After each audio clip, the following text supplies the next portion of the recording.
I could be busy with a huge project, people involving, and then still I could do a 2-3 day bender, you know, non-stop going drinking. But in the meantime also doing the stuff that I need to do. That doesn't work. That really doesn't work. And the fact that I'm still drinking every day at the moment, maybe 2-3 liters of beer, but I'm also getting up at 5:15. A lot of people also forget about this. People who see me drinking at 5:15 at daytime, but I'm going to bed on a normal time. After, when I do a little bit, let's say, brain escape while I drink beer, after that I'm going to work again from 8. Like for me a break, and or I do some other things, meeting people. But the thing is, I'm always keep on moving. And is that something to justify my own vices? Maybe. And now I simply enjoy life. I want to share for you guys also that you can actually do what you want. So for example, a lot of people cannot drink at 5:15 because boundaries set by their master. That's why I'm sharing these things. That also, let's assume you're so stuck in your 9-to-5 thing, in your 9-to-5 thinking, and you forgot about actually how it was to be as curious as a child. That's another thing, right? People lose their curiosity because you cannot talk about everything. People lose their energy. Oh, you have to stay calm, or you want to talk about a lot of stuff, but you don't have the people to talk to, and at one point when you don't use it, you lose it.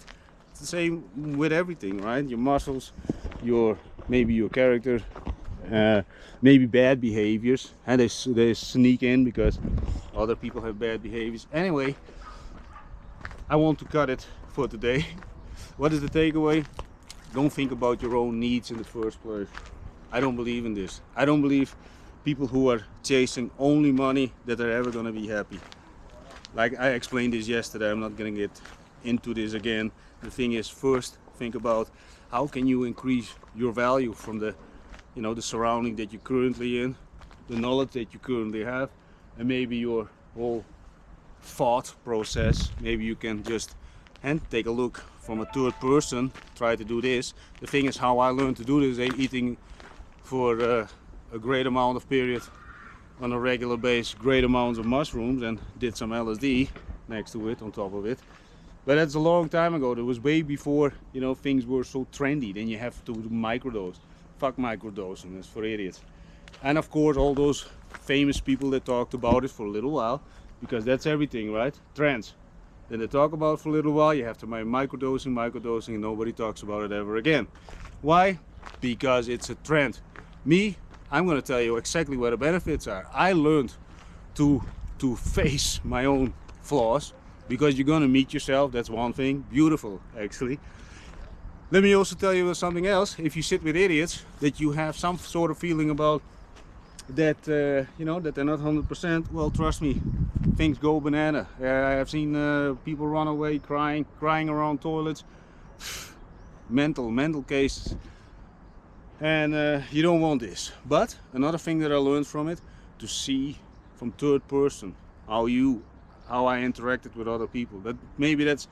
It was somewhat always embedded in my whole thing, that I'm interested in, growth in general.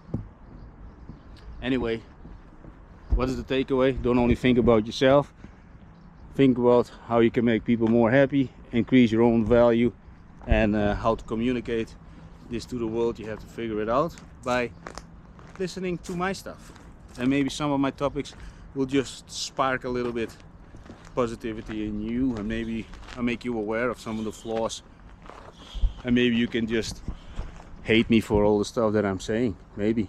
Anyway, ciao for now.